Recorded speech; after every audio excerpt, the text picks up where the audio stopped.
Pumasok si Takafumi at ang kanyang tiyuhin, si Yosuke. Ipinagpipilitan ni Yosuke na ang huling 17 taon ay ginugol niya sa isang alternatibong mundo na tinatawag na Grand Bahamel. Si Takafumi, na nagdududa, ay nag-aakalang may problema sa pag-iisip ang kanyang tiyuhin. Nang mapansin ni Yosuke ang hindi paniniwala ni Takafumi, sinubukan niyang patunayan ang kanyang sinasabi gamit ang mahika. Nagbigkas siya ng isang sinaunang wika, walang nangyari. Si Takafumi, na naiinis, ay nagsimulang magreklamo tungkol sa kanyang mga problemang pinansyal, na nagsasabing hindi niya kayang suportahan ang tiyuhin. Bigla, nagsalita si Yosuke ng Japanese at hindi sinasadyang nakapaggamit ng spell ng hangin. Si Takafumi, na nagulat, ay napagtanto na totoo ang sinabi ng tiyuhin. Isang tapat na nerd, tinanong ni Yosuke ang tungkol sa mga laban ng mga console at ang kalagayan ng Sega. Nang malaman niyang hindi na nagpo-produce ng mga console ang Sega, siya ay labis na nalungkot. Mabilis siyang nagsulat sa kanyang notebook at nagbigkas ng isang spell na nagpapagaling sa Quora. Naguguluhan si Takafumi at tinanong si Yosuke tungkol sa Quora ni Akira. Ipinaliwanag ni Yosuke na ito ay isang spell na nagbubura ng mga alaala, na ginagamit tuwing siya ay nahaharap sa mga hindi kayang tanggapin na katotohanan. Ngunit diligent niyang isinusulat ang mga ito bago tanggalin mula sa kanyang isipan. Hiniling ni Takafumi na basahin ang notebook, ngunit agad siyang nagsisi. Labis na nabigla, siya ay nag-breakdown at nakiusap kay Yosuke na gamitin ang Quora ni Akira sa kanya. Isang linggo ang lumipas, pinapalabas si Yosuke at lumipat siya kay Takafumi. Inasam ni Takafumi ang pagkakataon at pinakinabangan ng mga kakayahan ng tiyuhin sa pamamagitan ng pag-upload ng mga video sa YouTube, na kumikita ng pera mula sa mga ad. Isang araw, tinanong ni Yosuke kung bakit ganoon kalaki ang apartment ni Takafumi kahit nag-iisa lang siya. Ipinaliwanag ni Takafumi na dati itong room share. Ngunit hindi ito nagtagumpay. Hindi pamilyar si Yosuke sa terminong room share, ngunit natuwa siya na noon ay may kasamahan si Takafumi. Kuryoso, tinanong ni Takafumi ang tungkol sa mga kaalyado ni Yosuke sa ibang mundo. Ipinahayag ni Yosuke na halos 17 taon siyang nag-isa, tinanggihan at hinanap dahil sa kanyang halimaw na itsura sa isang mundong puno ng kagandahan. Naalala ni Yosuke ang isang matiyagang manghuhuli na laging gumugulo sa kanya. Bagamat minsang iniligtas niya ang buhay nito, tinanggap siya nito ng magaspang. Habang ipinaliliwanag ni Yosuke, unti-unting napagtanto ni Takafumi, ang batang babae pala ay may gusto kay Yosuke ngunit tsundere, isang term na hindi pamilyar kay Yosuke pagkatapos ng 17 taon. Lumipat si Yosuke ng pansin sa mga komento sa kanyang YouTube video, at napansin niyang may isang komento na nagsasabing peke ito. Nahihirapan siyang intindihin ang kultura ng internet, at nararanasan niya ang online hate sa kauna-unahang pagkakataon. Isang araw, natuwa si Yosuke sa pagbili ng turn model cellphone sa isang auction. Pinayuhan siya ni Takafumi na wala ng silbi ito dahil kailangan nito ng 2G signal, ngunit nagpilit si Yosuke na bilhin ito. Habang humahanga sa mga smartphone, ipinahayag niyang nawawala sa mga ito ang mga gimmicks. Naalala niyang minsang nakaisip siya ng item sa ibang mundo at ginamit ang mahika upang ipakita ang kanyang alaala. Nagsagawa siya ng isang walang katapusang water pot gamit ang spell cards upang matulungan ang isang baryo na naapektuhan ng tagtuyot. Inisip ni Takafumi na tiyak ay pinahahalagahan siya ng mga taga-baryo, ngunit sa katotohanan, itinuring nila itong isang kasalanan, winasak ito, at tinangka siyang bitiin. Habang naghahanda silang maghiganti, isang elf ang dumating upang magsagawa ng medyasyon. Gamitin ang pagkakataon, tumakas si Yosuke. Binago ni Yosuke ang pananaw ng kanyang alaala, at ipinakita ang kanyang mga karanasan. Nabigla si Takafumi sa sobrang kaakit-akit ng elf. Biglang may notification na nagsasabing malapit nang magsara ang auction. Sa takot, inilagay niya ang order ng hindi tinatanong ang halaga ng pagpapadala, 2,000 yen, dahil ang nagbenta ay nasa isang liblib na isla. Nagreklamo si Takafumi na kung malapit lang sana ang lokasyon, makakatipid sana sila sa gastos sa pagpapadala. Walang anumang babala, tumalon si Yosuke mula sa bintana, iniwan si Takafumi na naguguluhan, at bumalik pagkatapos ng 30 minuto na may hawak na cellphone. Ipinagmamalaki niyang ipinakita ito at sumang-ayon ng imungkahi ni Takafumi na kumuha na rin ng iba pang mga gamit upang makatipid sa pagpapadala. Naka-receive si Takafumi ng isang pakete at nagtanong kung ano ang pwedeng gamitin para buksan ito. Ibinigay ni Yosuke sa kanya ang isang maikling espada na nagpagulat kay Takafumi. Nang tanungin kung saan ito nanggaling, ipinakita ni Yosuke ang kanyang storage magic at kinuha ang kanyang notebook. Nagtanong si Takafumi kung may ibang mga gamit ba siyang dinala mula sa ibang mundo. Ipinakita ni Yosuke ang mga bihirang singsing na sapat na halaga para ipagpalit sa isang kastilyo. Natuwa si Takafumi, ngunit mabilis siyang na-disappoint nang ibunyag ni Yosuke na tiningnan ng mga pawn shop ang mga ito at tanging 50 yen lang ang halaga ng bawat isa, at itinuring lamang na mga alahas dahil sa hindi pamilyar na materyales. Tinanong ni Takafumi kung balak bang ipamigay ni Yosuke ang singsing sa iba, ngunit nilinaw ni Yosuke na ito'y isang tropeyo lamang mula sa pag-clear ng dungeon. Nang maramdaman ni Yosuke na malungkot si Takafumi, inaalok niyang pag-usapan ang tungkol sa pag-ibig, at binanggit niya ang kanyang unang pagmamahal, si Sonic at Tails. Naalala niyang bisitahin ang isang toy store at panoorin ang title screen. Hindi naman gaanong na-impress si Takafumi at tinanong kung nakatagpo ba siya ng mga babae sa ibang mundo. Ibinahagi ni Yosuke ang isang alaala ng pagliligtas sa isang babae at ang mga kapatid nito mula sa isang orc. Noong unay nagpapasalamat ang babae, ngunit nang makita ang mukha ni Yosuke, nagbago ang ekspresyon nito at nagmukhang nawalan ng pag-asa. Nang maling akalaing may gagawin siyang masama, nagdesisyon siyang ialay ang sarili upang mailigtas ang kanyang mga kapatid. Inisip ni Yosuke na nagpapasalamat lamang siya, ngunit bigla siyang nawalan ng malay, iniisip na siya ay inambush ng mga goblins at itinapon siya sa isang ilog. Ngunit napansin ni Takafumi sa alaala na ang mga kapatid ng babae ay gumagalaw na parang may pinaplano, sila pala ang mga tunay na salarin. Sa kabutihang palad, dumating ang elf at iniligtas siya. Inihayag ng elf na ngayon ay may utang na loob si Yosuke sa kanya, at hiniling na bayaran ito. Bilang tugon, binigyan niya siya ng isang napakabihirang singsing. Namula at nagpanik ang elf habang ipinuputi ito sa kanyang daliri ngunit sa huli ay tinanggap din. Nagulat si Takafumi nang mapagtanto na inisip ng elf na isang proposal ito. Sa huli, ibinenta ni Yosuke ang singsing upang maayos ang kanyang utang at iniwan ng elf sa isang random na bayan na naging dahilan ng hindi matitinag na paghabol ng elf sa kanya sa loob ng 17 taon. Inutusan ni Yosuke si Takafumi na itago ang espada, na hindi sinasadyang nagbigay ng inspirasyon para sa kanyang susunod na viral na YouTube video, na nakakuha ng mahigit 2 milyong views sa loob lamang ng isang linggo. Sa isang araw ng ulan, nakatanggap si Yosuke ng isang pinakahihintay na pakete, ang huling issue ng Sega Magazine, na hindi niya naranasang basahin. Manhid si Takafumi sa balita, ngunit habang binabasa ni Yosuke ang mga pahina nito, natuklasan niyang ang pinakapopular na laro ay isang dating sim, habang ang kanyang minamahal na Guardian Heroes ay nasa malungkot na ranggong ika-177. Labis siyang naluoy at tumayo sa labas sa ilalim ng ulan. Tanging tinatamaan ng kidlat habang mariing sinasabi na ang Guardian Heroes ay nararapat magwagi. Matapos hamupa ang bagyo, tinangka ni Takafumi na aliwin siya, itinuturo na kahit papaano, isang RPG ang nakasungkit ng pangalawang pwesto. Ngunit kalaunan, nalaman ni Takafumi na hindi naglalaro ng RPGs ang kanyang tiyuhin dahil sa masama niyang memorya sa pagsubaybay ng mga layunin. Nang mabanggit ang mga RPGs, naalala ni Yosuke ang isang pangyayari na kahalintulad ng isang RPG quest. Isang baryo ang nanganganib na masira dahil sa isang dragon, at ang tanging paraan upang talunin ito ay ang makuha ang isang legendary sword mula sa Ice Clan. Ngunit ang espada ay nakasil ng isang babae na tinatawag na Mabel, at upang makuha ito, kailangan niyang ayusin ang kanyang puso na basag. Pagkakita kay Mabel, naaalala niya ang isang bihirang bulaklak na ipinakita sa kanya ng kanyang ina. Nang walang pag-aalinlangan, dumaan si Yosuke sa sentimental na misyon at diretso nang tumungo sa dragon. Pinatay ito nang walang kahirap-hirap kahit wala ang legendary sword. Sinabi ni Takafumi na mas makatarungan sana kung kinuha niya ang bulaklak para kay Mabel, ngunit iginiit ni Yosuke na masyado itong nakakapagod tandaan. Nabigla ang pinuno ng baryo sa kakaibang paraan ni Yosuke, samantalang si Mabel ay nahulog sa kawalan ng pag-asa. Nagring ang doorbell, isang package na dumating. Sa loob ay ang isang Sega Saturn kasama ang 20 laro. Ipinresenta ito ni Takafumi bilang regalo, na nagpaiyak kay Yosuke. Labis na tuwa, agad niyang inayos ang console, at magkasama silang naglaro sa gabi ng bagong taon. Nagtanong si Takafumi kung paano ipinagdiriwang ang bagong taon sa ibang mundo. Naalala ni Yosuke ang isang masayang party kung saan ang lahat ay nagsaya, maliban sa kanya.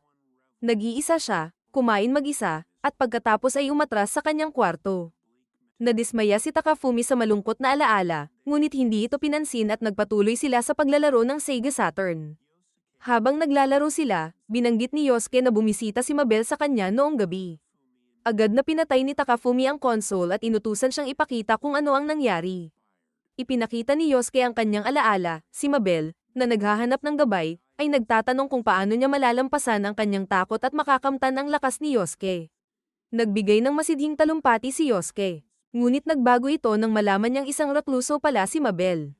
Imbes na hikayatin siya na magbago, pinayuhan niya si Mabel na okay lang na manatili siya kung sino siya. Ibinigay sa kanya ni Mabel ang Ice Sword, ngunit tinanggihan ito ni Yosuke, na nagrereklamo na masyado itong malamig. Natapos ang alaala, at magkasama nilang ipinagdiwang ang natitirang oras ng bagong taon, kumakain ng noodles at nag-uusap tungkol sa mga video games. Kinabukasan, nakatagpo si Fujimiya kay Yosuke na nag-iisa sa isang bench. Na parang nakikipag-usap sa sarili. Naguluhan siya at mabilis na umalis, ngunit nagkabanggaan siya kay Takafumi. Matapos hindi magkitang matagal mula pagkabata, nagpalitan sila ng mga bati at iniimbitahan siya ni Takafumi na magtungo sa kanilang apartment. Pumayag si Fujimiya, ngunit ipinasya niyang dumaan muna upang magbigay ng mga groceries. 30 minuto ang lumipas at nakarating siya sa apartment ni Takafumi, nakatanggap ng text mula kay Takafumi na nagsasabing namimili siya ng merienda at babalik agad. Pagpasok niya, biglang pumasok si Yosuke, dumaan sa balcony. Pagkakita sa kanya, agad siyang nilapitan, pinigilan siya, at sinubukang burahin ang kanyang alaala tungkol sa nakita. Nang sumabog si Takafumi at itigil ito, ipinaliwanag niyang kaibigan si Fujimiya. Nang matutunan ni Yosuke ang kanyang pagkakamali, pinalaya niya ito, nagpaumanhin, at taos-pusong nagpasalamat kay Fujimiya sa pagiging kaibigan ni Takafumi.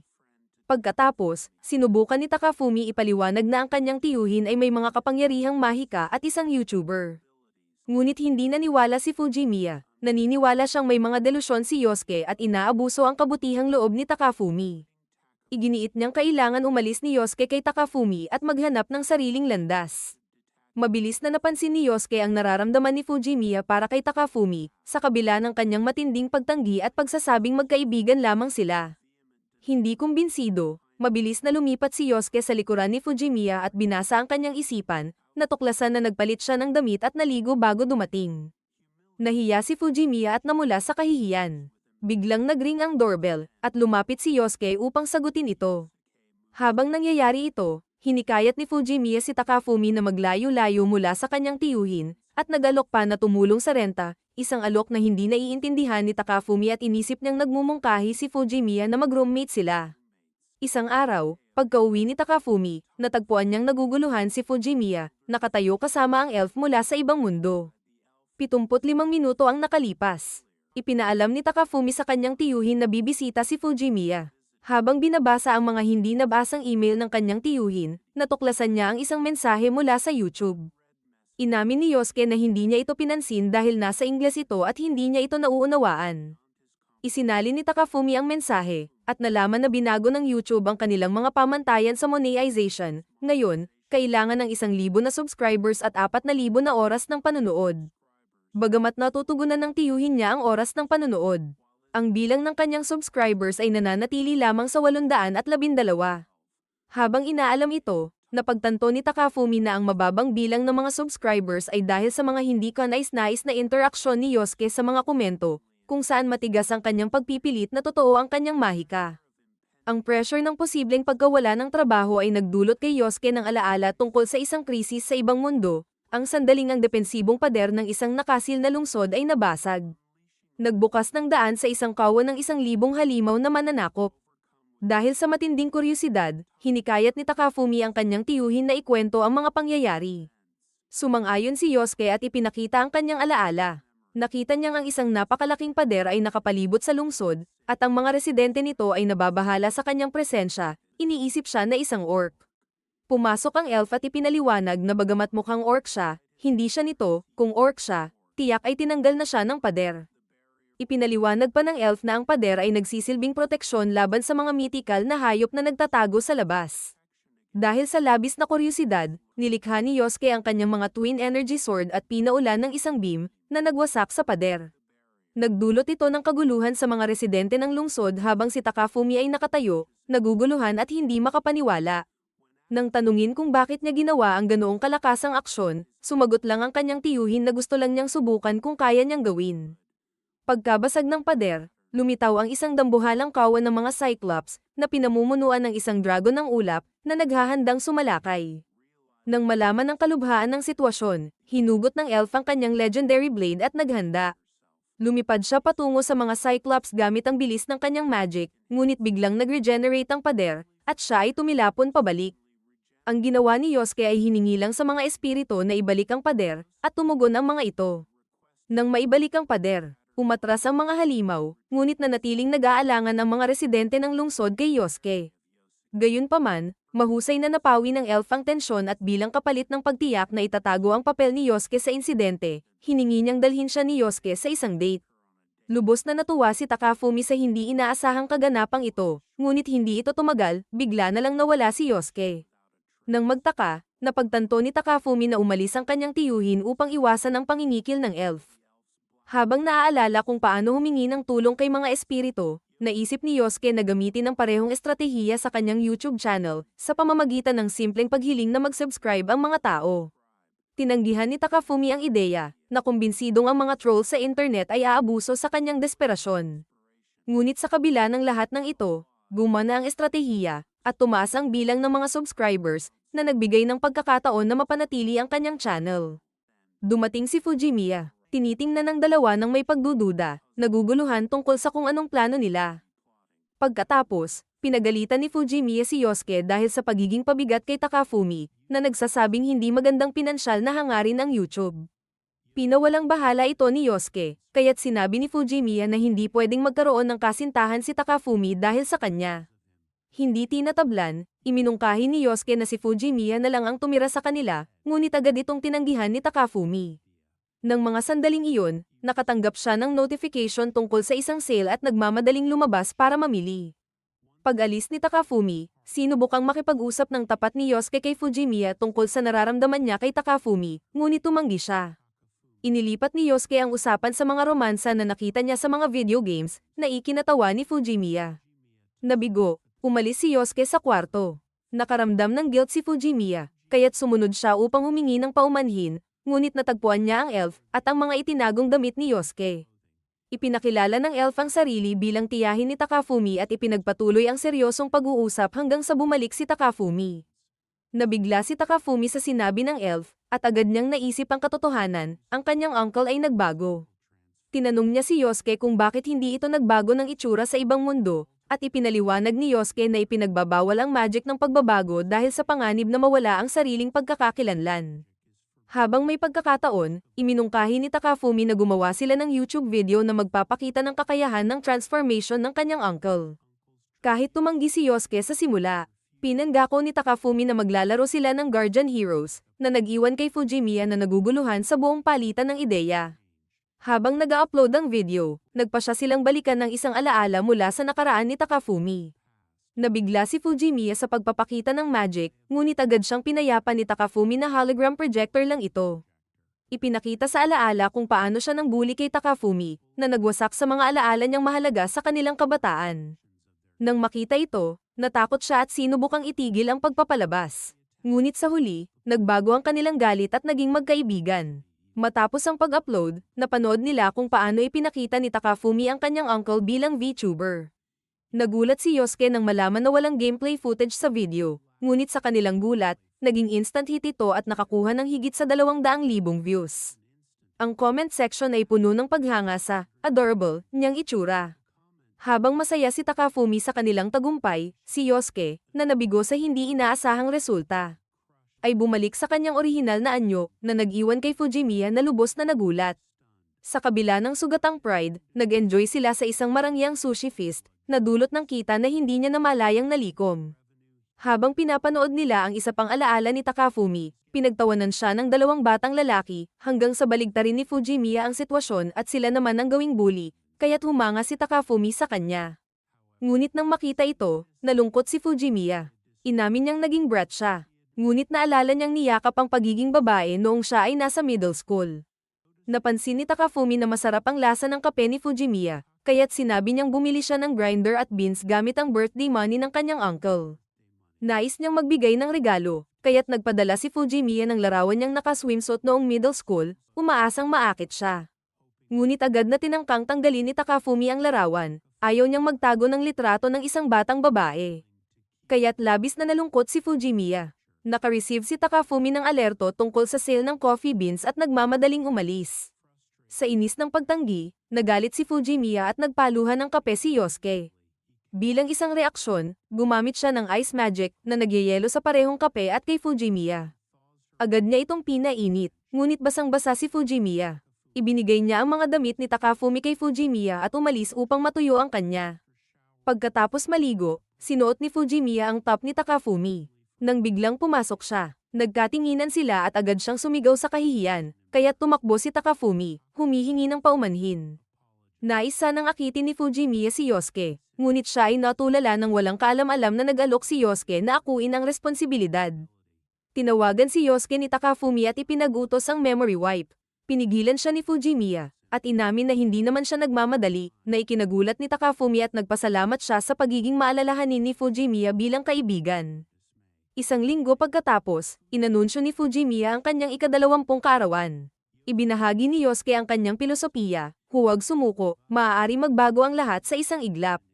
Na-impress si Fujimiya at nakinig habang ikinukwento ni Yosuke ang kanyang sariling ika-20 kaarawan. Sa kanyang alaala, hinarap siya ng elf tungkol sa barrier na kanyang winasak, at binigyan siya nito ng pagkain upang manahimik. Binago ng elf ang usapan at humanga sa kanyang lakas, inaalala kung paano siya iniligtas mula sa Venom Dragon. Iniiwasan ito ni Yosuke at tinawag lamang na simpleng pagsasanay.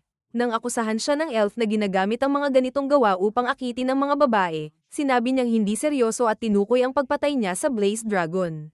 Nagulat ang elf at nagduda, hanggang sa patunayan ni Yosuke ito sa pamamagitan ng pagpapakita ng natitirang apoy mula sa dragon. In-credit ni Yosuke ang kanyang tiyaga at paulit-ulit na ini-recite ang kanyang motto. Ngunit nang aminin niyang natutunan niya ito mula sa isang game guide.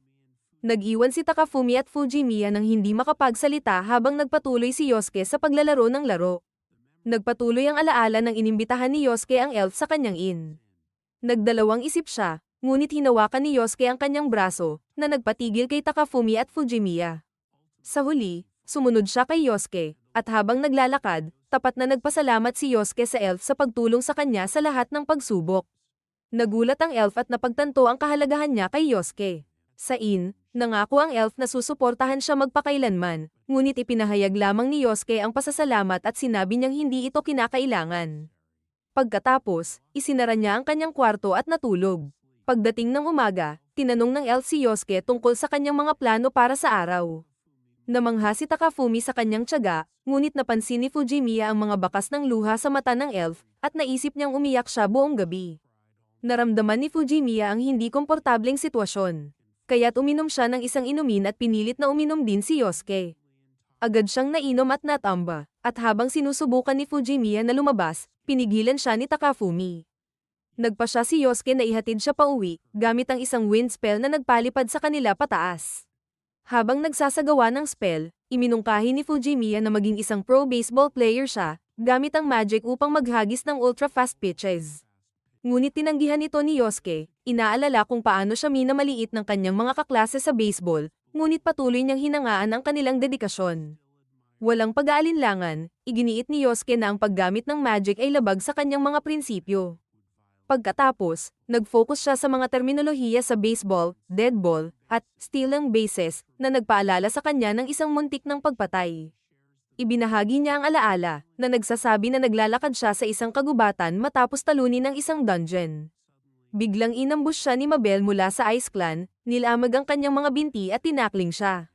Nang makilala siya, tinanong ni Yosuke ang dahilan ng kanyang presensya. Sa mapanuyang tono, sinabi ni Mabel na tinanggal siya sa trabaho dahil pinatay ni Yosuke ang dragon ng walang ice sword. Walang kamalay-malay sa kanyang sarcasm, tapat na binati ni Yosuke siya. Kahit na nasa awa siya ni Mabel, nagdalawang isip si Mabel, kaya tinanong siya ni Yosuke kung bakit hindi siya tumama. Tahimik niyang sinabi na alam niyang wala siyang balak patayin siya. Pagkatapos, nang may hindi inaasahang malasakit, tinanong niya kung kumain ba siya ng maayos. Nalamag si Mabel, humagulgol, at nawalan ng malay na nakasandal sa kanyang mga hita. Inakay ni Yosuke siya patungo sa isang inn at inihiga siya sa kanyang kama. Nang magising siya, ibinigay ni Yosuke sa kanya ang tinapay at tinanong kung bakit hindi siya naging leader ng kanilang nayon. Ipinaliwanag ni Mabel na noong naging hindi na siya mahalaga, ipinagputol-putol ang kanilang bahay para gawing panggatong, at binigyan siya ng isang pagpipilian, maging alaga ng nayon o umalis. Sa halip, nagyelo siya sa kanilang mga paa, nagpatulo ng malamig na tubig sa kanilang mga leeg, at tumakas. Natuwa si Yosuke sa kanyang pagtutol at tinanong kung talagang ayaw niyang magtrabaho. Naglista siya ng mga posibleng trabaho ngunit tinanggihan ang mga ito dahil sa sobrang hirap. Nakikiramay si Yosuke ngunit sinabi niyang nabubuhay siya bilang isang adventurer, at iminungkahi na gawin din niya iyon gamit ang Ice Sword. Bagaman may pag-aalinlangan, naintriga si Mabel. Inamin niyang kailangan muna niyang sirain ang seal ng espada, na nakatali sa kanyang sining, ngunit naniniwala siya na makakatulong ang adventuring upang mapaganda ang kanyang pakiramdam. Tinutulungan naman siya ni Yosuke, wala namang masama sa pagiging introvert. Habang nagsisimulang mag-crack ang Ice Sword, lalong pumupas ang pamumula ni Mabel dahil sa patuloy na papuri ni Yosuke, na nagpapabilis sa pagkabasag ng espada. Ipinakita niya ang singsing na isinusuong ni Mabel habang siya'y natutulog, at tiniyak na may sapat itong halaga para suportahan siya sa buong buhay. Mali ang pagkakaintindi ni Mabel sa kanyang mga intensyon, at tuluyan ng natunaw ang espada niya. Nahiya si Mabel at sinubukang tumanggi, ngunit hindi tumigil si Yosuke.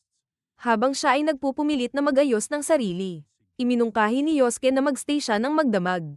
Hiniling ni Mabel na maligo muna, ngunit tinanong ni Yosuke kung bakit hindi siya amoy hindi kaaya-aya.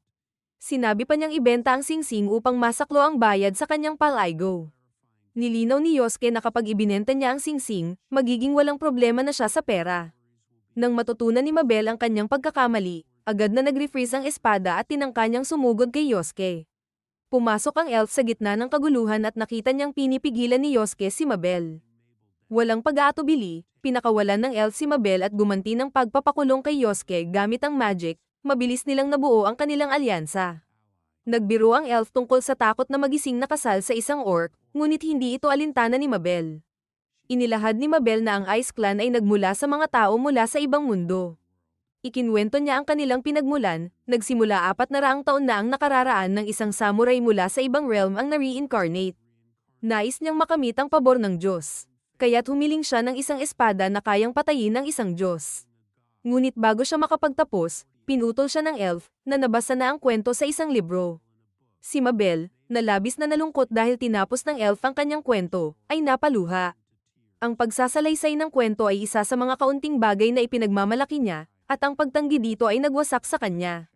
Nag-apologize ang elf at sinubukang aliwin siya. Samantalang si Yosuke ay galit na galit dahil hindi siya kailanman nakatanggap ng isang divine boon tulad ng espada na kayang pumatay ng Diyos.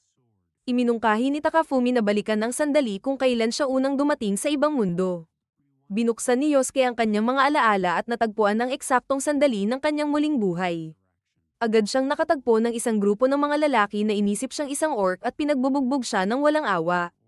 Narinig ni Fujimiya ang isang misteryosong boses, na isinalin ni Takafumi, at ipinahayag na ang boses ay mula sa Diyos. Inaalok ng boses si Yosuke ng kapangyarihan na pipiliin niya. Naniniwala siyang ang komunikasyon ay makakatulong upang hindi siya ituring na isang halimaw, kaya't hiniling niyang maintindihan at magsalita ng wika ng mundo. Ngunit sa halip na tanggapin siya, nahuli siya at ibinenta sa isang freak show bilang isang bihirang nagsasalitang orc.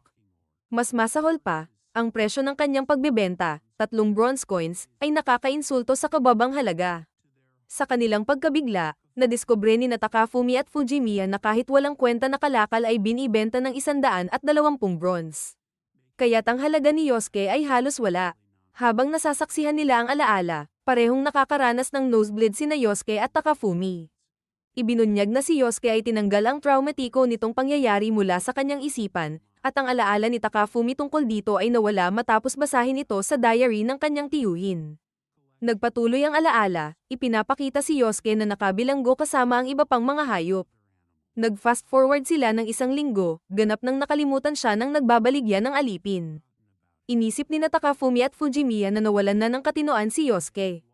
Napatuloy na mamerming mag-isa. Sa katotohanan, nakikipag-usap siya sa isang sinag ng liwanag ng buwan na dumadaan sa isang bitak ng kisame, inaalala ang Sega game na Pulseman. Hindi niya alam na ang liwanag ay si Kill, ang espiritu ng kaliwanagan. Itinuturo ni Kill ang kaalaman at ibinibigay kay Yosuke ang kanyang unang spell, ang Sword of Light.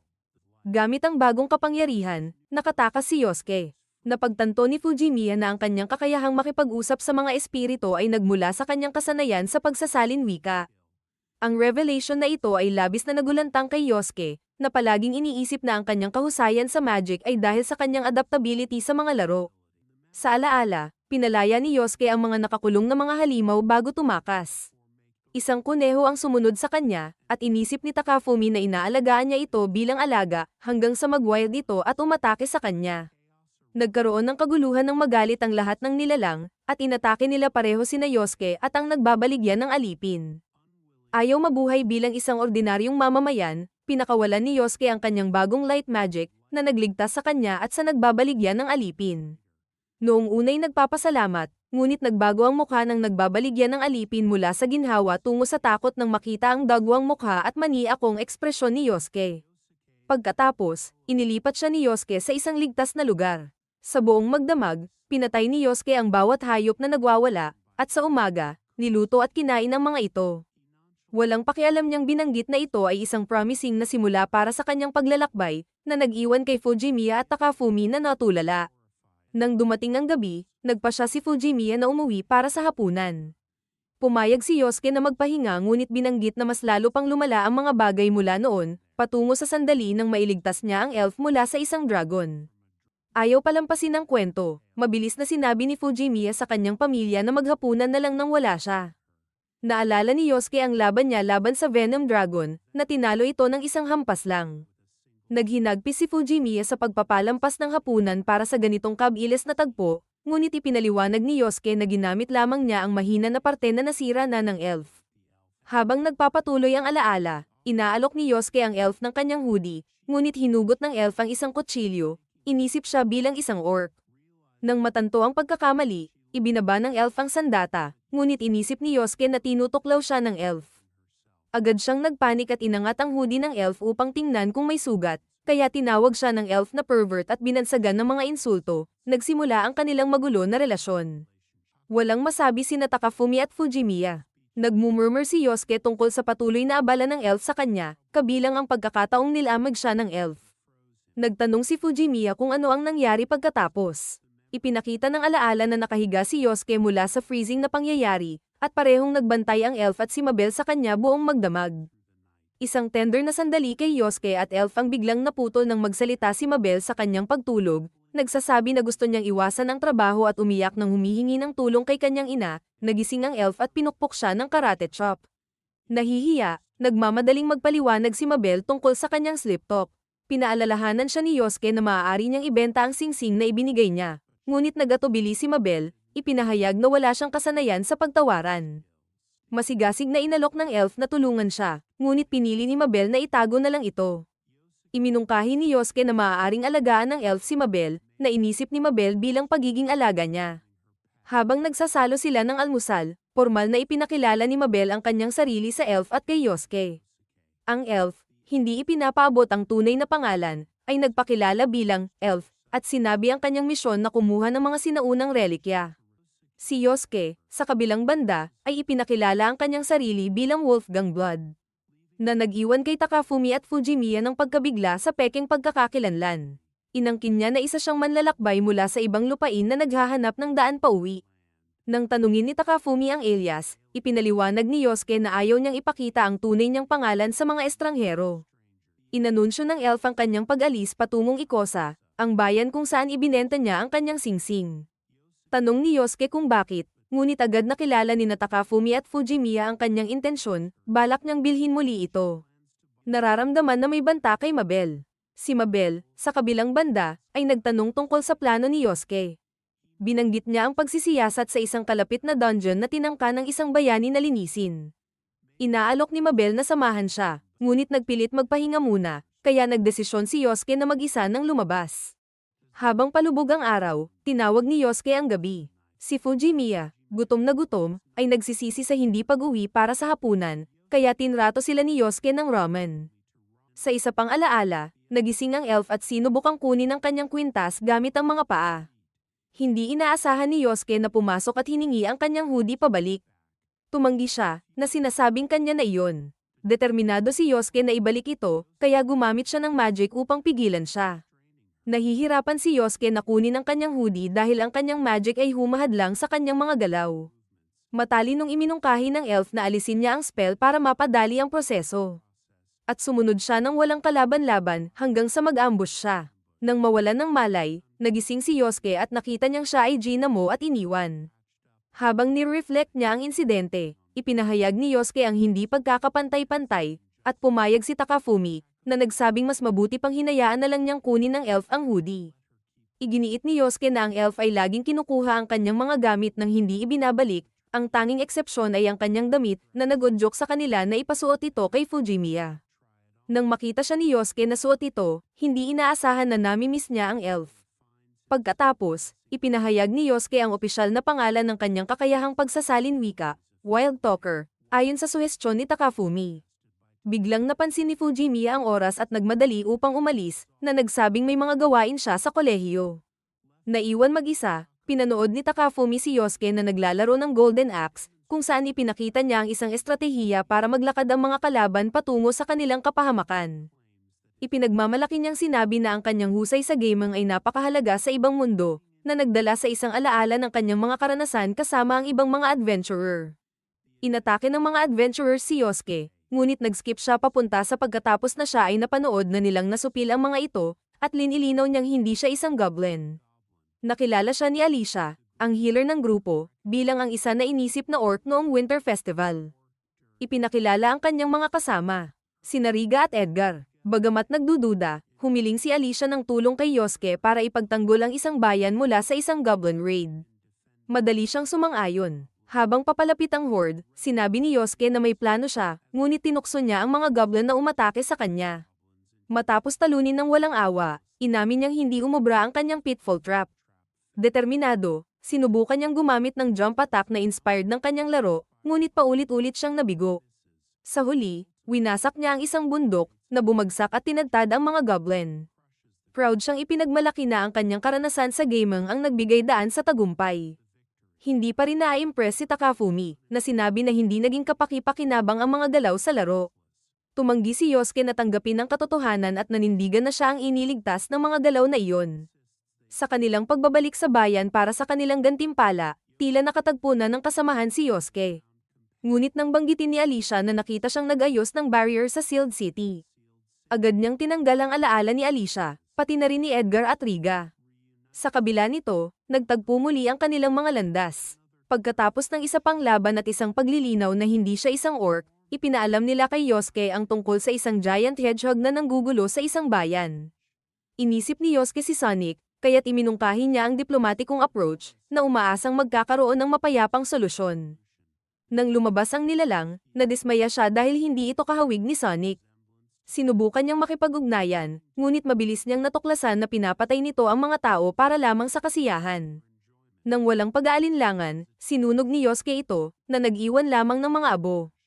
Tumunog ang isang telepono, at napansin ni Takafumi na naiwan ni Fujimiya ang kanyang cellphone. Pinakumbinsi niya si Yosuke na tumulong para ibalik ito, at naglakbay sila patungo sa kinaroroonan niya. Pagdating nila, nakita nila siya kasama ang isang lalaking mukhang kain na hinala. Discreetly, ibinigay ni Yosuke kay Takafumi ang kanyang kapangyarihan, saksi na rin kung kinakailangan. Habang ibinabalik ni Takafumi ang telepono, nagtaitan ng katawan ng lalaki, ngunit agad na nakilala ni Takafumi siya bilang si Chiaki, ang nakababatang kapatid ni Fujimiya, at natuwa siyang magkita muli matapos ang mga taon ng paghihiwalay. Ipinakilala ni Fujimiya si Yosuke bilang isang YouTuber, ngunit si Chiaki ay walang kaalaman. Habang ipinaliwanag ni Yosuke ang kanyang mga content, umamin si Takafumi na handa na siyang protektahan siya. Nang tanungin kung paano, ipinakita niya ang ipinahiram na magic, ginawa nilang invisible sila habang iniwan ang mga decoy, pumunta sila sa isang mataas na lugar. Nais-puso si Fujimiya sa kahusayan ni Takafumi sa paggamit ng magic. Nagpunta sila sa isang bakanteng silid-aralan, kung saan naalala ni Fujimiya kung paano tinulungan siya ni Takafumi mula sa mga nambubuli sa paaralan. Nag-aalangan, nirepaso ni Takafumi ang alaala, at natuklasan niyang siya pala ang nananakot sa grupo at maling-mali ang kanyang pagkakaintindi sa sitwasyon. Sa kabila ng lahat, naitouch si Fujimiya sa mabuting layunin ni Takafumi. Biglang pumasok ang isang batang babae, na nagulat, kaibigan ni Fujimiya, si Tala. Ipinakilala ni Takafumi ang kanyang sarili, at agad silang nagkasundong magkaibigan, na nagbigay kay Fujimiya ng kaunting selos. Bumalik sila sa bahay ni Takafumi, kung saan ipinagpatuloy ni Yosuke ang kanyang alaala. Tinanong ni Yosuke ang tatlo kung narinig na nila ang tungkol sa bayani sa lugar. Bilang tugon, ipinahiram ni Alicia ang espada ni Edgar at ipinakita ang kanyang sarili bilang The Shining Crusader. Hindi sinasadyang napinsala niya ang talem at agad na lumuhad upang humingi ng paumanhin. Nagtaka si Fujimiya nang mapagtanto niyang sila ang Legendary Hero Party. Habang tinitingnan ni Yosuke ang mga alaala ni Alicia, natuklasan niyang hindi nila alam na sila ang umako sa kredeto ng pagtigil ng Goblin Invasion. Nang tanungin muli ni Alicia kung siya nga ang nag-ayos ng barrier sa Sealed City, naging maingat siya. Ngunit agad na nag-withdraw si Alicia. Tinitiyak na naiintindihan niya ang pangangailangan ng lihim at ipinangako na itatago ang kanyang sikreto. Habang naglalakbay sila, nakarating sila sa Labyrinth of Darkness, isang A-rank dungeon. Pagpasok nila, nagcast si Yosuke ng spell at natuklasan ng isang nakatagong shortcut. Sa dulo nito, madali nilang nakuha ang yaman ng dungeon, ang Wand of Salvation. Ngunit hindi pa rin impressed ang grupo kung gaano kadali ang challenge. Napagtanto ni Yosuke ang kanyang pagkakamali, kaya't binura niya ang mga alaala nila, hinayla sila palabas, at pinilit silang maglakbay sa dungeon ng tama, upang matiyak na tunay nilang makakamtan ang wand. Habang nasisiyahan si Takafumi sa kinalabasan, iniisip ni Yosuke na burahin muli ang kanilang mga alaala upang alisin ang kanyang pagkakasangkot. Ngunit si Alicia, na labis ang kaligayahan, ay nagdeklara na ito ay isang hindi malilimutang sandali. Dahil dito, hindi tinuloy ni Yosuke ang pag-burn ng kanilang mga alaala. Bago umalis patungong kabisera, nakatanggap si Yosuke ng 3 healing charms mula kay Alicia bilang tanda ng pasasalamat sa kanyang tulong sa pag-conquer ng dungeon. Nang matapos ang alaala, pinuri siya ni Takafumi at Fujimiya sa kanyang kalmado, ngunit iniuugnay ni Yosuke ito sa disiplina na nakuha niya mula sa paglalaro ng video games. Nais maging curious ni Takafumi tungkol sa mga nangyari pagkatapos makarating ang kanyang tiyuhin sa kabisera. Kaya't hinihikayat niya si Yosuke na ipagpatuloy ang pag-alala. Nakikita si Yosuke na nakaharap sa isang squad ng mga sundalo, gamit ang magic upang tuklasin ang mga iniisip ng commander. Natuklasan niya ang mastermind sa likod ng pag-angat ni Alicia bilang isang bayani bago siya naglaho patungo sa kabisera. Doon, naganap ang isang pagpupulong sa pagitan ng commander at ni Chief Ricardo, ang mataas na pari. Ipinahayag na ang hero party ay mga pawn lamang, itinakda upang mamatay bilang martir at magtulungan sa paggawa ng krisis upang makakuha ng dagdag na pondo sa militar. Dumating si Yosuke, binabasa ang isipan ni Ricardo. Pinagtanggol ng commander ang kanilang plano, sinasabing tinatanggap ng mga adventurer ang mga ganitong panganib. Nahihirapan na labanan ang dahilan ni Ricardo, nagatubili si Yosuke, kaya't pinalibutan siya ng mga sundalo. Sa desperasyon, nagbago si Yosuke at naging ang pinakakatakot na nilalang na maaari niyang maisip, ang kanyang guro sa middle school. Ipinaliwanag niya kay Takafumi na ang lalaking ito ay isang masterful debater. Ngunit sa anyo niyang ito, pinipilit niyang paluhurin si Ricardo sa pamamagitan ng walang hanggang pagsampal. Nang makialam ang katuwang ni Ricardo, siya naman ang tinamaan ng parehong kapalaran, na nagpilit sa kanilang mag-surrender.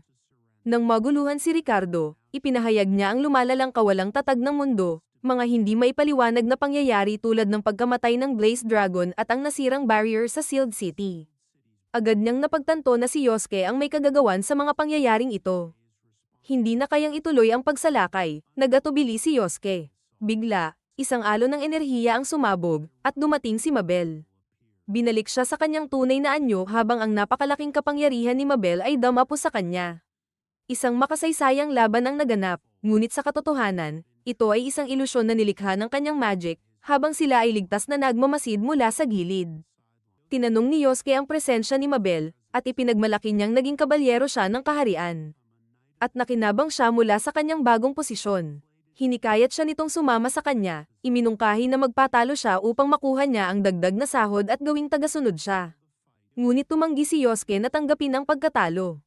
Ang kanilang ilusyon ay naging masyadong katawa-tawa, at ipinakita ang kanilang mga tunay na anyo sa mga sundalo. Inakusahan ng commander si Mabel na nag-conspire kay Yosuke, kaya't lumaban siya ng seryoso, na nasaktan ang ilang sundalo. Matuli na iniiwasan ni Yosuke ang mga atake ni Mabel bago ibuga ang kanyang energy sword. Gamit ang bilis upang sirain ang kanyang yelo. Bumalik sa kanyang mga senses si Mabel at ibinunyag na siya ay nasa ilalim ng kontrol ng isipan ni Ricardo. Pinuna ni Yosuke si Ricardo sa pakikipagtulungan sa isang ganitong tao. Habang si Ricardo ay nag-aalala tungkol sa hinaharap ng kaharian, nangako si Yosuke na poprotektahan ito mula sa anumang darating na krisis. Upang patunayan ang kanyang kapangyarihan, sinubukan niyang mag-transform sa Blaze Dragon at lumipad palayo. Humanga si Takafumi at Fujimiya sa kanyang kabayanihan, ngunit iniuugnay ni Yosuke ang lahat sa kanyang karanasan sa gaming. Makalipas ang ilang sandali, si Mabel, na labis na nalungkot, ay naalis sa kanyang pagiging kabalyero. Nang magtapos ang alaala, nakita ni Takafumi na ang kanyang katawan ay natakpan ng mga kaliskis. Naalala niya na ginamit niya ang magic ng kanyang tiyuhin na may pinaikling mga incantations. Ipinaliwanag ni Yosuke na ang hindi paggalang sa mga espiritu ay may kaakibat na parusa. Nagpanik si Fujimiya nang magsimulang magbago si Takafumi, ngunit pinatahimik siya ni Yosuke at nagbago rin upang hindi mag-isa si Takafumi. Pareho silang naging mga dinosaur, na nagpaiwan kay Fujimiya na hindi makapagsalita. Sa gitna ng matinding heatwave na dumaan sa Japan, nahirapan si Takafumi at Yosuke sa nakakabahalang init. Nang subukan ni Yosuke na buksan ang kanyang Sega Saturn at mag-fail, nawalan siya ng pag-asa. Dumating si Fujimiya at malumanay na nagmungkahi na gamitin nila ang magic upang palamigin ang kwarto. Agad na gumamit si Yosuke ng ice magic, na bamahan ng malamig na hangin sa buong espasyo, at pinuri nila ang kanyang ideya bilang isang henyo. Nais magtanong ni Fujimiya kung anong itsura ng mga espiritu. Ipinakita ni Takafumi ang magagandang mga diwata, ngunit ipinaliwanag ni Yosuke na ang mga espiritu ay walang pisikal na anyo, sila ay isang kolektibong consciousness na ang mga tinig ay siya lamang ang nakakakarinig. Bigla, nakarinig siya ng isang espiritu na nagsasabing kailangan nila ng ulo ng baka. Sinuri ni Takafumi online, at natagpuan niyang may halagang 5 milyong yen ang halaga nito. Ipinaliwanag ni Yosuke na ang ice spirit na nagpapalamig sa kwarto ay nangangailangan ng ulo ng baka bilang kabayaran. Nang hindi matanggap, humiling ito ng isang altar at alay o maghihiganti ito sa pamamagitan ng pagyayelo ng kanilang mga bukirin sa loob ng 10 taon. Ngunit sa kalaunan, pumayag ito na fish head na lang. Habang inaayos nila ang altar, biglang ninais ni Yosuke ang fish head. Iniiwasang sisihin ang mga natirang instincts mula sa kanilang dinosaur transformation. Isang flashback ang nagpakita kung paano nila tinukso si Fujimiya sa kanilang anyo. Nagbabala si Yosuke tungkol sa mga panganib ng matagal na pagbabago. Naalala niya na nabilanggo siya sa kaisipan ng Blaze Dragon ng isang buwan, hindi kayang magbalik sa tao. Nahanap siya ng elf matapos makarating ang mga balita tungkol sa galit ng dragon. Isang matinding laban ang nangyari hanggang siya ay napagtagumpayan ng elf, na nagbuo ng mental link at ibinalik siya sa kanyang anyong tao. Di nagtagal, dumating ang isang maharlika na nagdala ng hukbo upang hulihin ang dragon. Agad siyang nakilala ng elf, siya ang pinuno ng Rigfalgen family, isang lalaking malaki ang utang na loob sa kanya. Nabigla si Takafumi at Fujimiya nang matuklasan nilang ang elf pala ay isang prinsesa. Nagpatuloy ang alaala habang si Rigfalgen ay humihingi ng pagsuko ni Yosuke. Tinutokso ang elf hanggang siya ay mag-abot ng kanyang sandata. Ngunit siya ay nasupil ng isang magical pact, kaya hindi siya maaaring mag-atake. Binansagan siya ni Rick na isang mangmang na ginamit ang sarili bilang collateral. Ngunit si Yosuke ay gumising at sinira ang pagkakahawak, at inangkin niyang natapos na ang kanyang utang sa elf. Nang subukan niyang umalis, hinaranggan siya ng elf. Sa pagkabasag ng pact, umusad si Rick at ang malaking mandirigma niya, naghahandang parusahan ng elf. Bago magsimula ang laban, ibinigay ni Yosuke kay Rick ang isang singsing. Na ang layunin ay bayaran ang utang ng elf. Nang makita ng elf ang singsing na ipinagkaloob ni Yosuke, nagalit siya at lumikha ng isang dambuhalang kapangyarihan na yumanig sa lupa. Gumuho ang mga kalupaan at ipinakita ang isang nakatagong swamp. Iniiwasan ni Yosuke ang elf habang sila ay nahulog. Si Rick, na mas concerned sa singsing na naipit sa kanyang daliri, ay nagutos na umatras. Doon, ipinahayag na ang utang ng elf ay mula sa kanyang desperadong pagtatangkang kunin ng singsing na ibinigay ni Yosuke.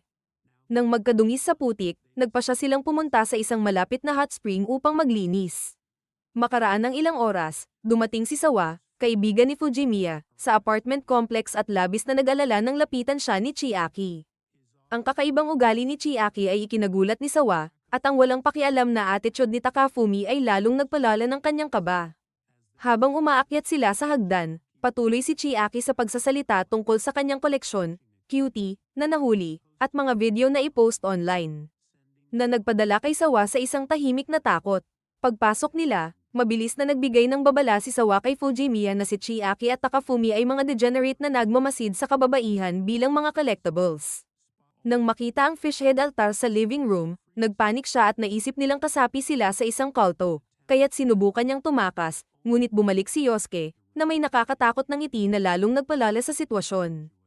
Sa kabila ng kaguluhan, Tiniyak ni Fujimiya na hindi ito isang kulto, kundi ang kakaibang YouTube na gawain ni Yosuke. Nalilito si Sawa sa presensya ni Fujimiya roon, ngunit agad niyang nahinuha na may gusto ito kay Takafumi. Upang alamin kung pareho ang nararamdaman nila, sinubukan niyang ipakita kay Takafumi ang mga litrato nilang dalawa upang suriin ang kanyang reaksyon. Gayunpaman, sa halip na tumuon sa kanila, napansin lamang ni Takafumi ang mga lalaking nasa background. Naging interesado si Sawa sa pagkabata ni Fujimiya. Kaya ibinunyag ni Takafumi na noon, kamukha niya ang kanyang kapatid na si Chiaki. Walang kamalay-malay, tinanong ni Sawa kung kamusta na si Chiaki, hindi niya alam na ang kaina-hinalang lalaking nakilala niya kanina ay siya pala. Sabik ipakita ang kanyang kakayahan, naghanda si Yosuke upang ipakita kay Sawa ang isang alaala ni Fujimiya noong elementarya, ngunit agad siyang pinigilan ni Takafumi. Nang mapagtanto niyang nailantad niya ang kanyang mahika, sinubukan ni Yosuke na burahin ang kanilang alaala. Ngunit pinigilan siya ni Takafumi habang tinulungan ni Fujimiya sina Sawa at Chiaki na makatakas. Pagkatapos, sinermonan ni Fujimiya si Yosuke sa palagi niyang pag-asa sa pagbubura ng alaala, na nagbalik ng kanyang ginita sa isang insidenteng may kinalaman sa diwata sa isang mainit na bukal. Pagdating sa hot spring, nagulat si Yosuke nang makakita ng mga karatulang Hapones. Ipinaliwanag ng diwata na ang nagtatag nito ay isa ring manlalakbay mula sa ibang mundo, ngunit matagal na itong yumao. Lumabas ang may-ari ng bahay pahingahan at ipinagmamalaki na itinayo ang kanilang lugar gamit ang banal na kapangyarihan. Subalit, hindi interesado si Yosuke at sa halip ay inasikaso ang kanyang inventaryo, na para bang pinapanood lamang niya ang isang hindi maskip na cutscene sa isang laro, na siyang ikinairita ni Takafumi at Fujimiya. Nakakuha sila ng silid sa bahay pahingahan, ngunit nainis si Yosuke nang malamang kailangan niyang magbahagi ng kwarto kasama ang diwata. Nag-alok ang anak ng may-ari na ayusin ang isa pang silid para sa kanya. Ngunit agad siyang tinakot ng diwata. Masayang-masaya ito sa kanilang tinutuluyan, subalit na-disappoint nang ilipat ni Yosuke ang kanyang futon sa ibang lugar, iniiwan siyang mag-isa. Ngunit di nagtagal, bumalik si Yosuke at sapilitang minasahe ang kanyang paa bilang pasasalamat sa pagtulong nitong maibalik ang kanyang anyong tao. Pilit na lumaban ang diwata laban sa masahe, ngunit mapilit si Yosuke, hanggang sa bigla silang maabala nina Alicia, Edgar, at Rika, na palihim palang nakikinig. Humingi ng paumanhin si Alicia ngunit hindi sinasadyang pinuri ang diwata sa pag-aakalang magkasintahan sila, kaya agad niyang ipinakita ang kanyang singsing ng may pagmamalaki. Nagtataka si Yosuke sa presensya nila roon at natuklasang nagsasanay pala sila sa kabundukan. Muling nagpasalamat si Alicia sa ibinigay niyang Wand of Salvation, na ikinagulat ng diwata nang makita ang maalamat na relikya. Samantala, nabanggit ni Rika na nakabuo siya ng bagong kakayahan, na nagpagising sa interes ni Yosuke. Sa pagbusisi niya sa alaala ni Alicia, nasaksihan niya ang kanilang pagsasanay, kasama ang isang mamahaling kaluban na ginamit bilang sabaitan ng labada. Nang makita ito ng diwata, agad siyang nagtanong kung nasaan ito at dali-daling tumakbo upang hanapin ito. Ipinahayag ni Yosuke na ang talam ng espada ay isang sinaunang mahiwagang alahas na labis na hinahanap ng mga elfo. Bigla, napansin ng grupo ang usok, ang inay pinapaligiran ng isang hypno-beast, na manipulahin ang anak ng tagapangasiwa upang buksan ang mga pinto. Sinubukan ni Yosuke na mag-cast ng magic, ngunit dalawang nilalang na lumilipad ang nakagambala sa kanyang mga spell. Habang nahihirapan ng walang mga karaniwang kakayahan, umasa siya sa mga enchanted charms, lumilipad gamit ang wind magic. Umaatake gamit ang apoy, at nagpapahina ng kanyang pagbaba gamit ang yelo. Isang ibon ang natira, ngunit bago ito makapaghiganti, winasak ito ng elf gamit ang isang sandata na nakuha niya sa mga bundok. Naiinis na hindi pinapansin ni Yosuke, binaril siya ng elf, na nagdulot ng isa na namang hindi pagkakaintindihan. Nagtanong si Fujimiya kung paano nasil ng mga ibon ang kanyang magic, at ipinaliwanag ni Yosuke na ang kanilang masangsang na hininga ay nagsusupil ng mga espiritu. Bagamat sinubukan niyang muli ang magic, pinipigilan ito ng natitirang amoy. Bumalik siya kay Alicia at sa iba pa, at natagpuan siyang tumatakbo palayo mula sa mga kaalyado niyang na-hypnotize. Naisip ni Yosuke kung kaya ng wand ni Alicia na ibalik ang hypnosis at kinuha ito, umaasa na may nakatagong function tulad ng espada ng elf. Ang wand ay umangat sa langit, sumabog ng kumikinang na liwanag at bumuo ng dalawang proteksyong hadlang. Nahihirapan si Alicia habang si Yosuke ay nasa ibabaw niya, ngunit nakapag-ayos siya ng kanyang sarili at isinabay ang kanyang isipan sa iba. Pinapalaya sila mula sa kontrol ng halimaw. Ang hypno-beast ay tumalon patungo sa kanya, ngunit mabilis niyang iniiwasan at tinutulungan ito gamit ang isa sa mga teknik ni Reiga, itinulak ito palayo. Ipinaliwanag ni Yosuke na pinapalakas ng wand ang mga kakayahan ni Alicia, na nagbigay daan upang magmana siya ng mga teknik mula sa mga niligtas niyang tao. Ang Hypno Beast ay muling tumayo at sinubukang tumakas, tinawag ang isang pangkat ng mga mabagsik na aso. Ngunit dumating sa tamang oras ang magic ni Yosuke, inihuli niya ang mga nilalang. Lumikha ng mga serpiente ng tubig, at mabilis na nilipol ang mga ito. Ang kanyang spell ay tinanggal din ang mga natitirang apoy habang ang tubig ay bumagsak sa buong lugar. Dahil sa pagiging lantad ng bathing area, naglatag si Yosuke ng isang hadlang, na ikinatuwa ng tagapangasiwa ng inn, dahil ito ay nagbibigay ng magandang tanawin ng bundok. Tila naresolba na ang lahat, ngunit nagtanong si Fujimiya kung paano nauugnay ito sa pagpaparusa kay Yosuke dahil sa memory erasure. Ipinaliwanag ni Yosuke na pagkatapos ng laban, kumuha siya ng isa pang soak sa hot spring, kung saan hindi inaasahan si Alicia na sumama sa kanya. Habang papalapit siya, nadaganan ng kanyang palda, na nagdulot ng isang hindi inaasahang pagpapakita. Nataranta, agad na binura ni Yosuke ang kanyang sariling alaala. Ngayon ay wala ng kaalaman, nanatili siyang kalmado, kaya inisip ni Alicia na wala siyang interes sa mga batang babae. Ngunit nagulat siya nang malaman na siya pala ay bahagyang mas matanda kaysa sa kanya. Nayanig, nagsimula siyang magtaka tungkol sa kanyang sariling kaarawan. Dahil wala siyang mga alaala bago mag-edad siyam. Sa pamamagitan ng magic ni Yosuke sa alaala, naranasan nila ang nakaraan ni Alicia, natagpuan siya pagkatapos ng isang pag-atake ng goblin, na iligtas ng mga gwardya, at dinala sa nayon kung saan nakatira sina Rega at Edgar. Bagamat wala siyang alaala bago iyon, pinahahalagahan niya ang bawat sandali na kasama sila. Nahatak ng guilt, inamin ni Yosuke na binuran niya ang mga alaala ni Alicia ng 2 beses, una pagkatapos pigilan ang goblin invasion at muli nang malampasan nila ang likod na pinto ng dungeon. Napagtanto ni Alicia na karapat-dapat si Yosuke sa titulo ng bayani, na naaalala kung paano niya inayos ang hadlang sa Sealed City. Ngunit inamin ni Yosuke na siya mismo ang Sum-Iron ng hadlang. Ibinunyag niya ang kanyang pinagmulan mula sa ibang mundo at ipinaliwanag na sinira niya ang hadlang, umaasang ang kanyang pinakamalakas na atake laban sa pinakamalakas na depensa ay makakapagbaluktot sa espasyo, oras at magpapadala sa kanya pabalik sa kanyang mundo. Sa kabila nito, pinatawad siya ni Alicia ngunit matigas na pinilit na itigil na niyang burahin ang mga alaala, ayaw niyang makalimutan siya ni Yosuke. Napilitan si Yosuke, at nangako siyang hindi na muling burahin ang anumang alaala tungkol sa kanya. Biglang naalala ni Alicia na si Yosuke ang nag-burn ng sarili niyang alaala kanina.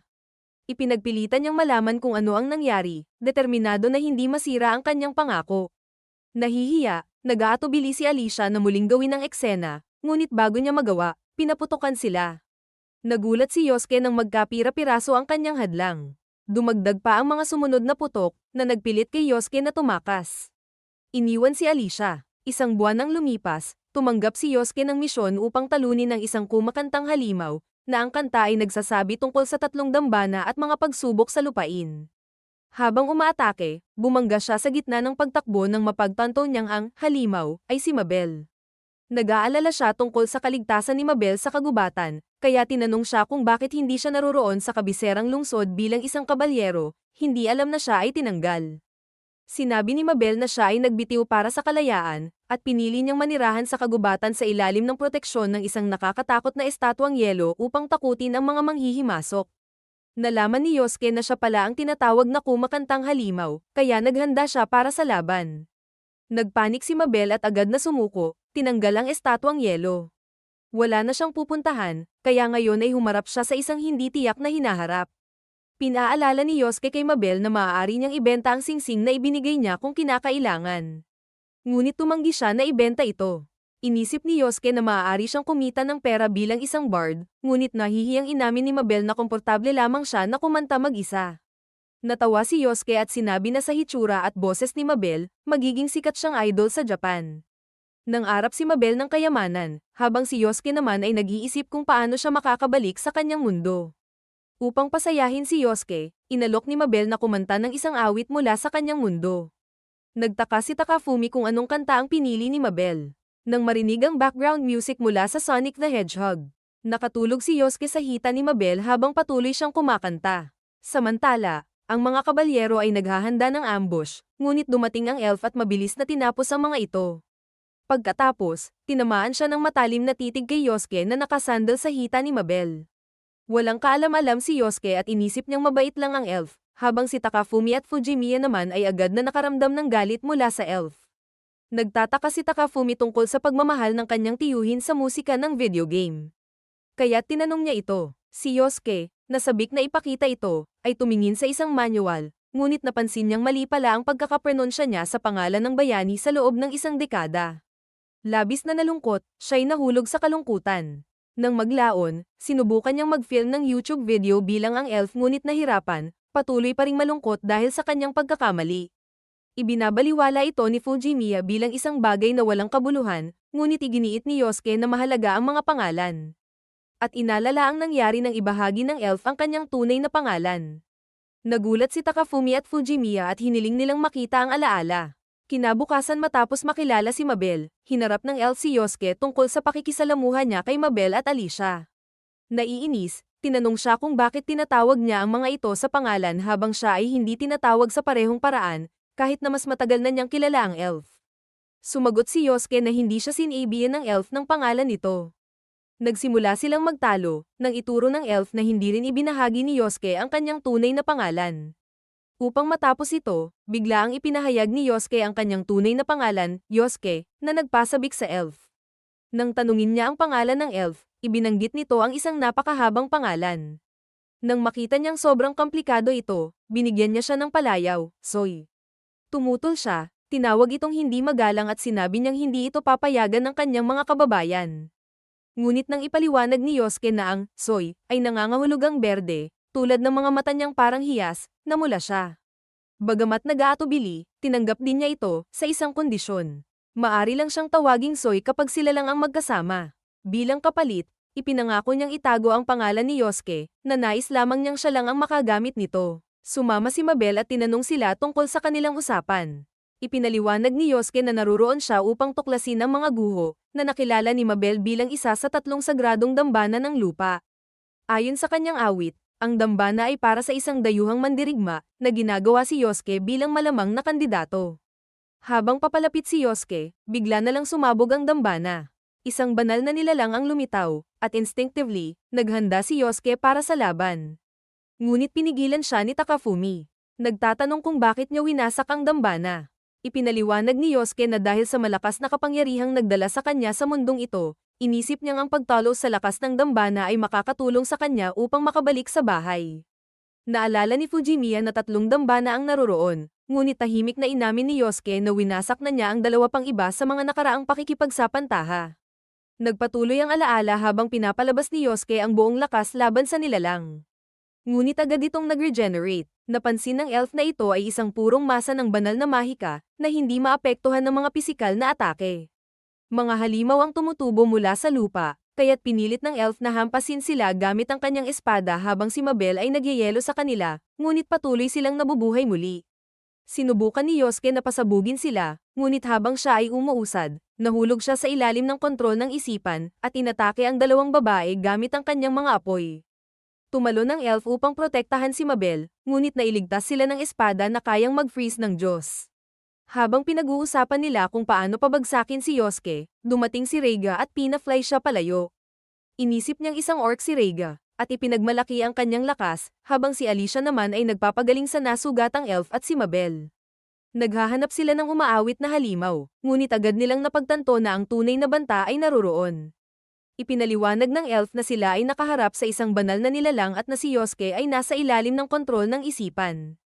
Ginamit ni Alicia ang kapangyarihan ng kanyang wand upang ibalik ang malay ni Yosuke, ngunit natagpuan niyang pumasok siya sa kanyang mga alaala. Ngunit tinanggihan siya, ang kabataan ni Yosuke ay malungkot at nakahiwalay, may nakatambak na kahon sa harap niya. Habang ang iba ay naawa sa kanya, naaalala ni Yosuke ang mga oras na iyon bilang pinakamasaya niyang mga panahon. Nang makuha niya ang kontrol, pinatama niya ang kanyang sarili gamit ang mahika upang magising. Tinawag ang apoy ng Blaze Dragon at pinaira ang core ng nilalang, na nag-trigger sa muling pagkabuhay ng dragon. Inabsorb nito ang banal na kapangyarihan, nakakamtan ng kakayahan nitong mag-regenerate at kontrolin ang isipan. Plano ni Yosuke na ipalamon ang nilalang sa dragon upang magapi ito ng pisikal, ngunit tinanong ni Alicia kung paano niya haharapin ang isang dragon na may bagong mga banal na kapangyarihan. Napagtanto ni Yosuke ang kanyang pagkakamali at naghanap ng solusyon. Iminungkahi niyang gamitin ang espada ni Mabel na kayang mag-freeze ng Diyos.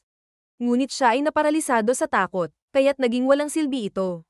Habang dumarating ang kalungkutan, nag-isip ang elf ng plano, lamangin ang kakayahan ng dragon na mag-regenerate sa pamamagitan ng pagpaparami ng pinsalang kaya nitong pagalingin.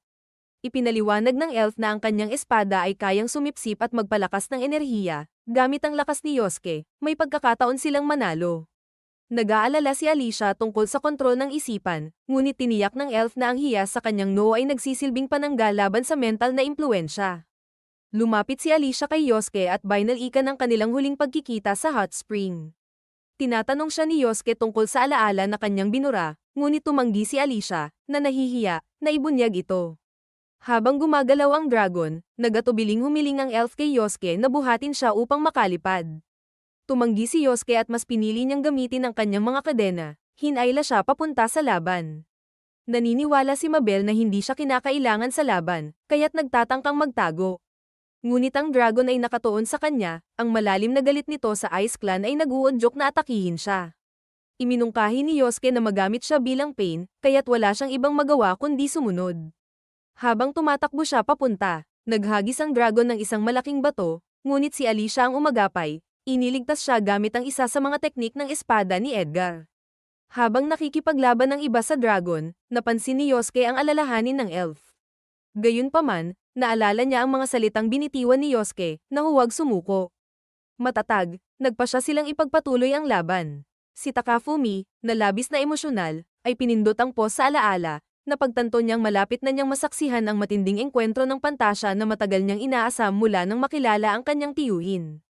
Habang naghahanda ng kape si Yosuke, masigasig na naghanda si Takafumi ng mga merienda, handang namnamin ang bawat sandali. Habang nagpapatuloy ang laban, ang dragon ay naglabas ng nakasisirang atake gamit ang hininga nito. Ngunit pinrotektahan ni Yosuke ang grupo. Ibinuhos niya ang kanyang mahika sa elf, itinulak siya pasulong habang pinigilan ni Mabel ang halimaw gamit ang yelo. Pinapalakas ni Yosuke ang espada ng elf gamit ang kidlat, bumuo ng isang malaking enerhiyang talam na dumurog sa dragon, tinatakan ang kapalaran nito. Pagod, bumagsak ang elf sa kalagitnaan ng himpapawid, ngunit nahuli siya ni Yosuke sa tamang oras. Sinubukan niyang ipahayag ang kanyang nararamdaman, ngunit hindi ito narinig ni Yosuke. Habang bumababa sila, naamoy ni Yosuke ang amoy ng nasusunog na tela sa kanya at instinctively niyang inamoy ito, na nagpagulo kay elf hanggang sa pareho silang bumangga sa lupa. Nang kunin ang apoy ng Holy Blaze Dragon, tumanggap si Yosuke ng babala mula sa elf tungkol sa mga panganib nito. Dumating ang iba, at si Mabel ay masigasig na naghihintay ng papuri. Ipinahayag ni Yosuke ang kanyang pasasalamat, aminin niyang hindi niya ito magagawa nang wala sila, lalo na si Mabel, na pagkatapos ay dahan-daang nagbigay ng pahiwatig na nais niyang buhatin din. Tulad ng elf, naniniwala si Yosuke na gusto lang nilang maranasan ang paglipad, kaya't hinawakan niya si Alicia at tumalon pataas. Nagtatalon siya sa panik, at nang makarating sila sa lupa, sabik na humiling si Reiga at Edgar na magkaroon din ng pagkakataon. Samantala, ang elf ay galit na galit kay Mabel, ngunit pinasalamatan ni Yosuke si Mabel sa pagkanta para sa kanya, at binigyan siya ng isa pang singsing. Malapit nang magwala ang elf nang tanungin ni Alicia kung bakit tinatawag siya ni Mabel na Wolfkin Blood. Gayong naniniwala siyang ang pangalan ni Yosuke ay Kuroki. Binanggit ni Yosuke nang walang pakialam na siya ang nag-imbento ng parehong pangalan bago ipinahayag ang kanyang tunay na pangalan, Yosuke. Ang elf ay nagulat kung gaano kadali niyang ibinunyag ito, habang ang iba naman ay mas gusto ang kanyang mga peking pangalan, na ikinatuwa ni Yosuke. Nabigo, nagalit ang elf, dahilan upang mahulog ni Yosuke ang apoy ng dragon. Nang tanungin siya ng elf tungkol sa kanyang layunin, ipinaliwanag ni Yosuke na ang pagpatay sa dragon ay nagdulot ng pagkaabala sa espasyo at oras. Ang plano niya ay pagsamahin ang apoy sa iba pang mga nilalang upang makabuo ng isang portal pabalik sa kanilang mundo. Walang pag-aalinlangan, nagdesisyon ng elf na sirain ito. Ipinuno niya ang espada ng lakas, nakipaglaban ng matindi, ngunit naramdaman ni Fujimiya ang tunay na dahilan, ayaw lang ng elf na umalis si Yosuke. Naisip niya kung, sa kabila ng kanyang pagtutol, nagawa pa rin ba niyang palakasin ang apoy para sa portal.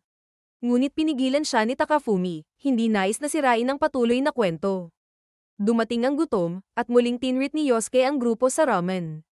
Pinagmasdan nila ang pagkain, at habang pauwi sila, nagmuni-muni si Takafumi tungkol sa kung gaano kalaki ang mga pagbabago sa kanyang buhay sa loob lamang ng isang taon.